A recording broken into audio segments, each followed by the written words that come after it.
Welcome to another OmniFocus Fitness video. Today we're going to be talking about omega-3 fatty acids. An extremely important topic if you are interested in furthering your health. If you take fish oil, for example, I'm sure many of you have heard of fish oil. Well, omega-3 fatty acids are the reason why a person would or would not take fish oil. So we're going to go through and understand what exactly omega-3 fatty acids are. We're going to talk about how effective they are, if they are effective, in what ways they're effective, as well as the dosages and the sources that we can get omega-3 fatty acids. Now, most articles and most videos would probably be talking about the three main types of omega-3 fatty acids, but because again I like to branch out and try and delve deeper into these subjects, we are actually going to be talking about all 5 of the omega-3 fatty acids. Now, if you've never heard of all 5 of them, well, that's probably why you're here. You're going to be learning information that you wouldn't otherwise hear in other places. So, without further ado, there is a menu system to skip to various parts of the video after this introduction, and that's all I got to say about that. Let's go ahead and jump right into it, shall we? Let's do it!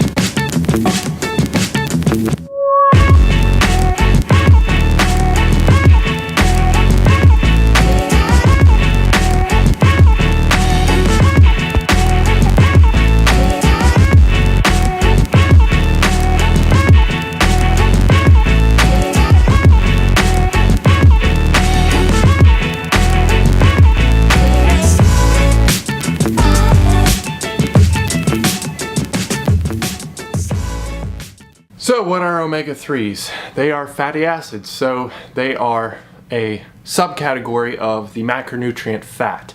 Fat is a calorically dense nutrient, just like carbohydrates and proteins are, and omega-3s have calories in them, and they do belong under the fat macronutrients, the overarching macronutrient. Now, of course, if we break that down further, fat is broken up into saturated, unsaturated, and trans fats, and the distinction that we're trying to make is between saturated and unsaturated.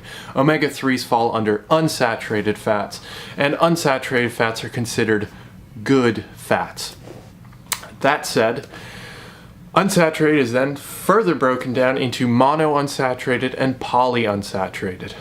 Monounsaturated meaning that the unsaturation level, there's only one double bond in the chain of that particular fat molecule. So that fatty acid has one double bond, and that is the distinction between fat and unsaturated, or saturated and unsaturated. Unsaturated fat has a double bond, and saturated fat does not have any double bonds.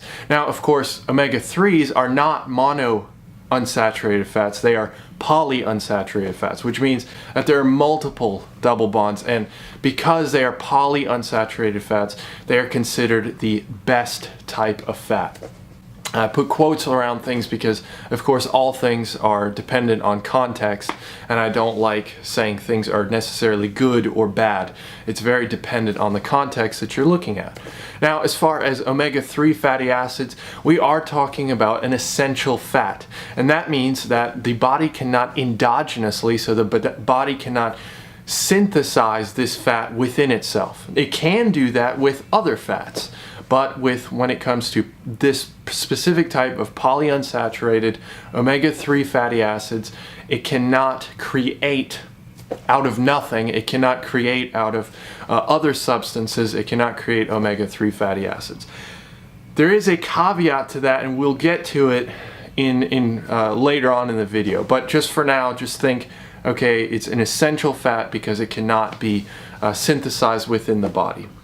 That said, I did also mention that there were 5 different omega-3s, and most people talk about 2 or 3 of the main omega-3 fatty acids, but again, because I want to make things unique and I want to educate us fully, we will be covering all 5 of them. Now, their names are quite long, so for the rest of the video, I will probably not be naming them by their entire name. I'll be using their abbreviations. But the 5 fatty acids, omega-3 fatty acids, are icosapentaenoic acid, I'll put it up on the screen because I don't even know if I'm butchering the name itself, but eicosapentaenoic acid is otherwise known as EPA, as well as docosahexaenoic acid, so DHA, alpha linolenic acid, ALA, and the two less talked about ones are docosapentaenoic acid. I have to like break it down like syllable by syllable, which is DPA, and the last one is stearidonic acid, so SDA. And the last two are actually intermediary omega-3 fatty acids, but people can supplement with those, and we'll go over why and what advantages and disadvantages each one has in later on in the video. So now that you have a basic understanding, and again, try and keep in mind those abbreviations, because there's no way I'm gonna butcher those names continuously if I go through the video saying all their names. So just that's the full name, and we're going to be using the abbreviations as we go through the video. And finally, the last thing I wanted to talk about was a little bit of the biochemistry of omega-3 fatty acids. Just a real quick, why did we call it omega-3 fatty acids? I think that's just a little tidbit. It's kind of a fun fact. I'd like to quick discuss it. So the term omega means last or end. And if you look at a chain, or if you look at an omega-3 fatty acid chain, you'll notice that it is based off of the last methyl group. So if you know anything about chemistry, a methyl group is that carbon at the very end. Well, it's a single carbon with various numbers of hydrogens, but it's at the very end. So we're talking about the omega, the end carbon, that last methyl group.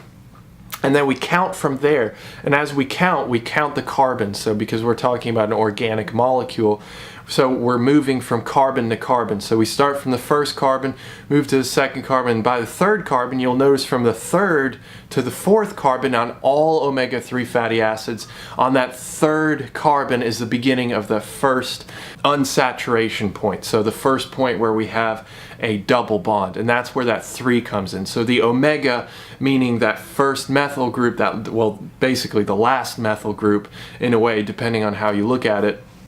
And then from there, that third carbon is the beginning of the actual unsaturation. And from there are other unsaturation points, but that's the very first point.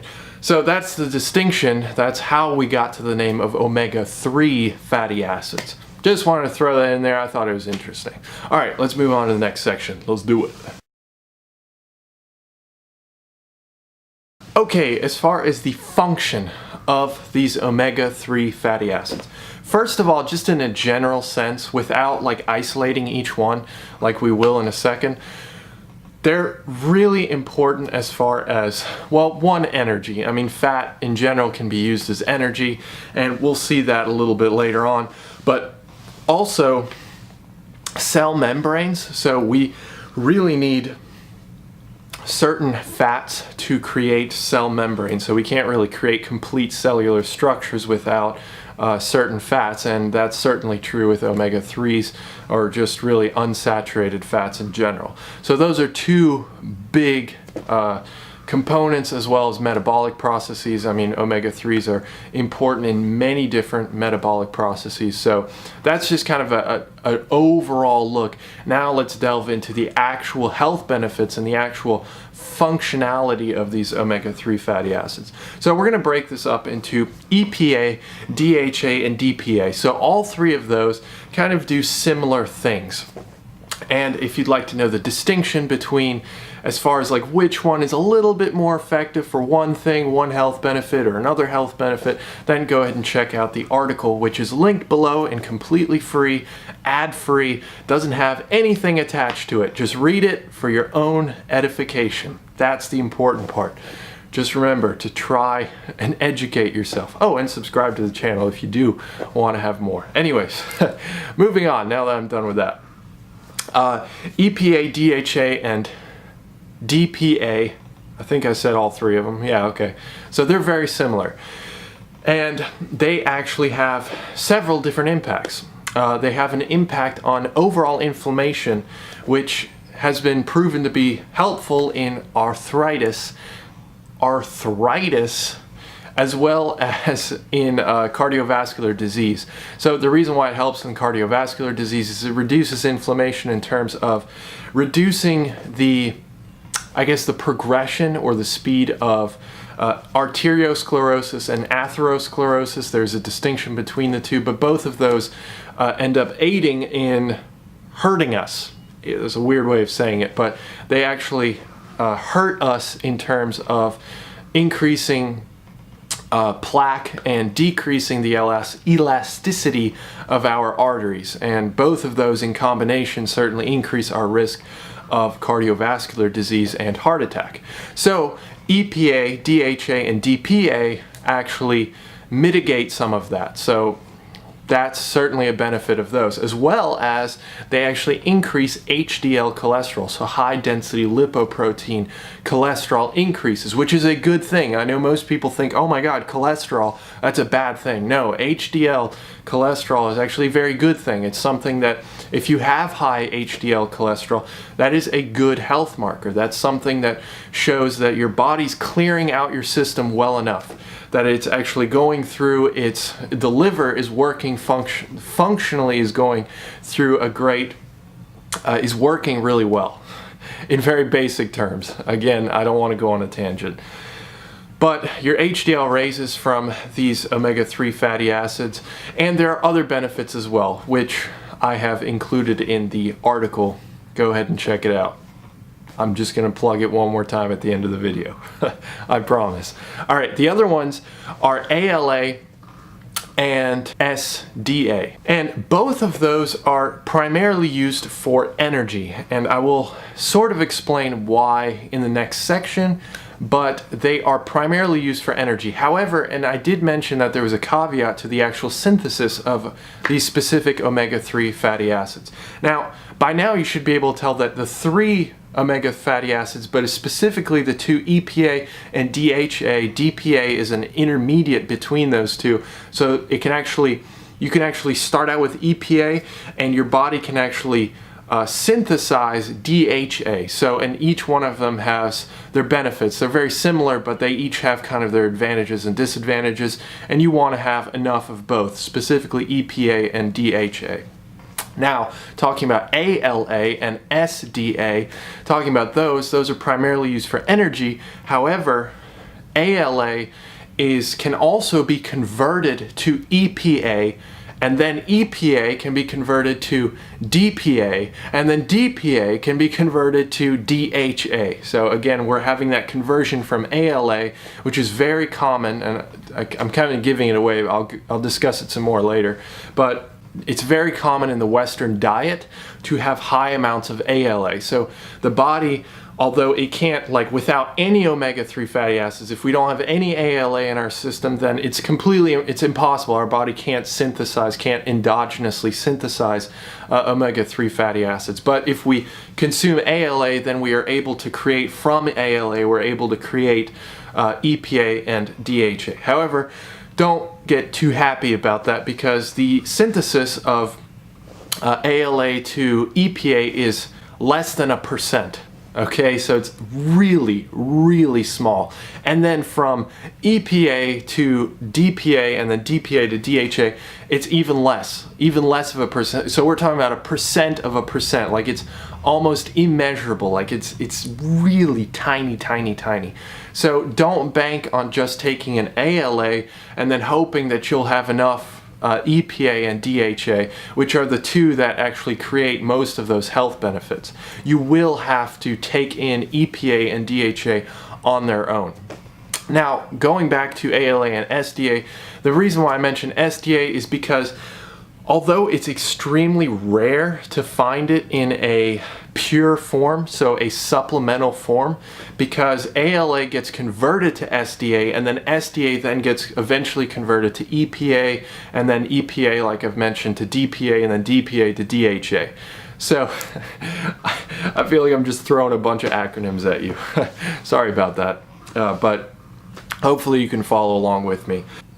Okay, back on track. So SDA, you can take in SDA, and that will actually increase the ability for the body to synthesize off of that, but the benefits are minimal and probably negligible. I mean, you might as well just take an ALA. Don't even worry about SDA. Your body will synthesize SDA from ALA, as I've already mentioned, because SDA is an intermediary omega-3, just like DPA is for EPA and DHA. Okay, and the last quick point I wanted to throw out there was that what's interesting is that men actually have a slower synthesis of these omega-3 fatty acids than women do. Women actually synthesize these omega-3 fatty acids 4 times faster than men do, and there are a few different hypotheses as to why this occurs. But again, I'm not going to bog you down with that in here. Check out, yeah, I'm not even going to say it. Just look below in the description box. It's linked in there.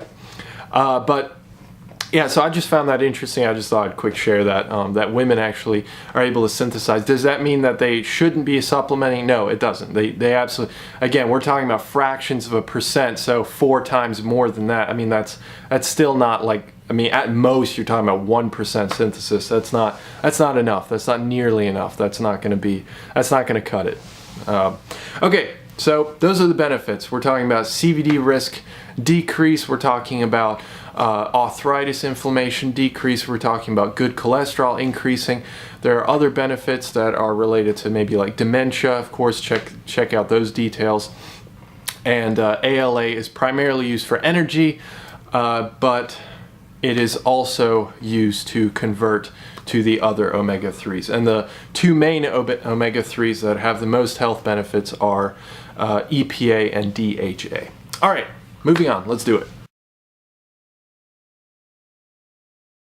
All right, so the sources of these omega-3 fatty acids they're dependent. They're highly dependent because although all these omega-3 fatty acids are very similar and the body goes through different metabolic processes to move back and forth between different versions of these omega-3 fatty acids, it's still important that we get it from various sources because, again, we're talking about these, they have different chemical structures and the body can't move very easily from one to the other. So we still, specifically with EPA and DHA, we absolutely need more of those. Now, I've already mentioned, kind of gave it already away in the last section, but ALA is consumed in large amounts. I mean, massive amounts in the American diet, which is good. I mean, it's an unsaturated fatty acid, which is great. I mean, that's definitely a good thing to consume. However, do we need more of it? Not necessarily. Most likely not. However, if you did want to eat some more of it or ingest more of it, absorb more of it, then you could by taking flaxseed oil, vegetable oils, and walnuts have ALA in them. That said, again, because the Western diet has so much ALA in it, then that being the case, that's probably the main reason why the body actually uses it for energy as opposed to synthesizing it or using it for other processes. Although it still does use it for other processes. Now, as far as SDA, I've already kind of mentioned, I mean, the benefits are negligible. They're basically non-existent, but just because I want to make this comprehensive, you can get SDA, but it's very hard to isolate in a pure form. Finding it in a pure form is very difficult, but there are SDA enriched, SDA fortified, I should say, SDA fortified vegetable oils, which you could buy as well. But again, is it worth the extra money? If it does cost extra money, is it worth going out of your way to find it when you've got such high amounts of ALA? No, not really. Now, moving on to actual EPA and DHA, as well as DPA in a way. We're talking about fatty fish. So, I mean, I'm sure you've heard of this, like eating fatty fish once or twice a week. I believe the American Heart Association recommends twice a week, something like that, about 7 ounces of fish maximum. But again, like there are other cultures like in Japan, like Asian cultures that intake far more fish than that. I think the only real concern is mercury because predatory fish, at their point in the food chain, you know, mercury kind of just builds up in levels, you know, from different, I don't know what the biological term for it is, but as these stratifications. So, you know, one fish eats, you know, one particle of mercury, then a predatory fish eats that fish, and then, you know, eats other fish that have one particle of mercury, and it just builds up in the fish's system, the fish eye's system, is to the point where you end up ingesting a lot of mercury if you're eating fish often enough. But is fish going to just kill you if you have it 3 times a week, 1 week? No, it's not. You'll be fine, most likely. But check with your physician first, please. Yeah, so fatty fish, we're talking about salmon, we're talking about tuna, as well as mackerel. And if fish is not in the cards for you, then you could, of course, take fish oil supplements, and that's where the whole fish oil craze comes from. You should be taking a fish oil supplement every day. Or, as another supplement you could possibly take, is krill oil. And the only real benefit of krill oil is that it is faster, it is absorbed at a quicker rate than fish oil. That's it. That's really the only benefit, the main benefit from it. So those are the sources of these 4 or 5 omega-3 fatty acids. Now, as far as the dosages, I did already mention with fish, I mean, we're going to kind of focus just on EPA and DHA because those, again, I've already said this twice, but those are the ones that give the health benefits, you know, to cardiovascular disease and all those, and arthritis, etc., etc. So the dosage for those is about 500, it's recommended at least 500 milligrams of EPA and 500 milligrams of DHA. So we're talking about 1 gram total, 1,000 milligrams total, 500 of each. Now you could, of course, intake more than that. That's just the AHA recommendation.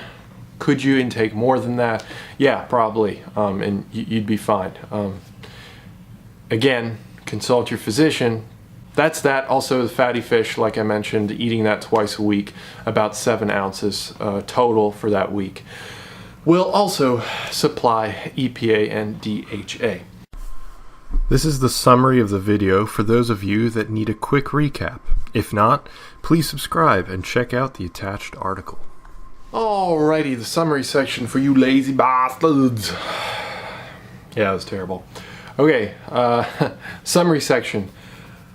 We talked about 5 different omega-3 fatty acids. I'm not going to name all of them, but the 2 main ones that are important to health and that increase your HDL levels, so good cholesterol, they decrease CVD risk, so cardiovascular disease risk, and they decrease inflammation from arthritis, as well as have other known benefits and some unproven benefits that we're still kind of researching, are EPA and DHA. Those are the 2 main ones. The Western diet supplies plenty of ALA, which can be synthesized to EPA and DHA, but at such small levels that it's really pretty much a moot point. You still need to be intaking every day, or every week at least, of EPA and DHA.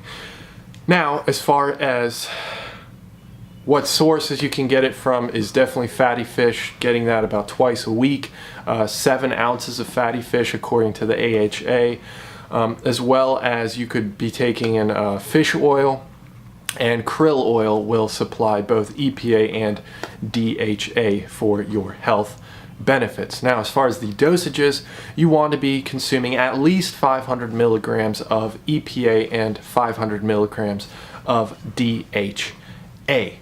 You can probably consume more than that, but consult your physician, as with anything. I've said that like 3 times in this video. I just want to make it completely clear.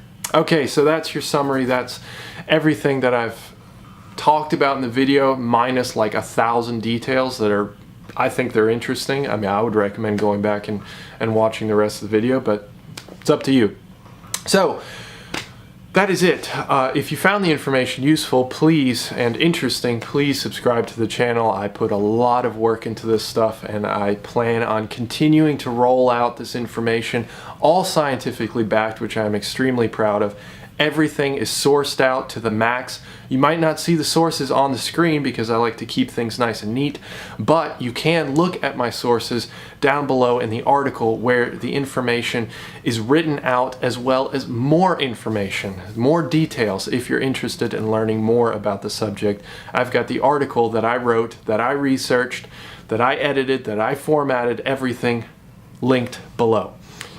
And it certainly motivates me when people subscribe to the channel. It just shows me that people are actually interested in learning the science of nutrition, physiology, etc., etc. So, without further ado, subscribe, please, and I will see you in the next video. Peace!